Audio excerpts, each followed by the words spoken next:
Microsoft Excel 2016 के last topic है मेरे पास डेटा वैलिडेशन। डेटा वैलिडेशन हम लोगों ने यहाँ पे होल नंबर पढ़ लिए थे, टेक्स्ट एंड पढ़ ली थी। आज हम लोग डेट की फॉर्मेट पढ़ लेते हैं। डेट की फॉर्मेट ये देनी है कि मैं यह इस एरिया को सिलेक्ट कर लेता हूँ। इस एरिया में मैंने अभी चेक देनी है कि 1 जनवरी 2019 से लेके यहाँ पे 12 दिसंबर 2019 तक इस एरिया में जो भी डेट है उसे एक्सेप्ट किया जाए, रेदर देन जो भी उससे आगे पीछे डेट है उसे एक्सेप्ट ना किया जाए। तो मैं इस एरिया को सिलेक्ट कर लेता हूँ। क्राइटेरिया में डेटा टैब के अंदर डेटा टूल्स ग्रुप के अंदर डेटा वैलिडेशन के ऊपर यहाँ पे क्लिक कर ले। देन यहाँ पे सेटिंग टैब में आकर के वैलिडेशन क्राइटेरिया मैंने एरिया यहाँ पे सिलेक्ट की है। अलाउ में आकर के इसमें मुझे डेट यहाँ पे सिलेक्ट करना पड़ेगा।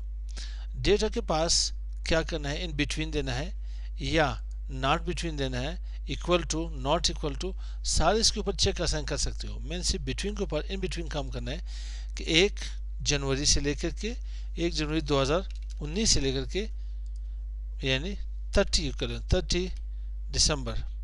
अब ये चीज़ यहाँ पे याद रखें, ये के पास ये मंथ है, यहाँ के पास डेट आएगा 2019, फर्स्ट के पास मंथ देन डेट 2019। इसे ओके कर लें।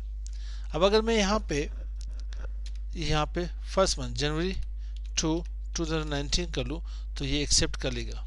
अगर मैं यहाँ पे 4 इट मीन्स अप्रैल 15 2019 ये एक्सेप्ट कर लेगा। अगर मैं यहाँ पे लिख लूँ कि 1 जनवरी 2020 तो ये डेट एक्सेप्ट नहीं होगी उसके पास, क्योंकि जो रेंज में दी थी उसी रेंज में ये चीज़ नहीं आ रही है उसके पास। This field does not match the data validation restrictions defined for this cell. अगर मैं यहाँ पे 15 यहाँ पे लिखूँ 06 2019 तो ये 15 जून नहीं होगा आपके पास, 15 मंथ है नहीं, तो यहाँ पे एरर आ गया आपके पास। जून करना है तो जून को फर्स्ट आप लोगों को रखना पड़ेगा। ये फॉर्मेट भी गलत है, क्योंकि आपको फॉर्मेट ये देने पड़ेगा कि जून 15 2019।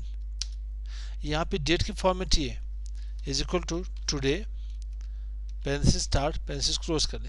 फर्स्ट आपके पास यहाँ पे मंथ आएगा, इसके बाद डेट देन ईयर। इस वक्त मेरे पास नवंबर 8 2019, तो ये के बाद डेट फॉर्मेट्स आप इन्हें सेट कर सकते हो।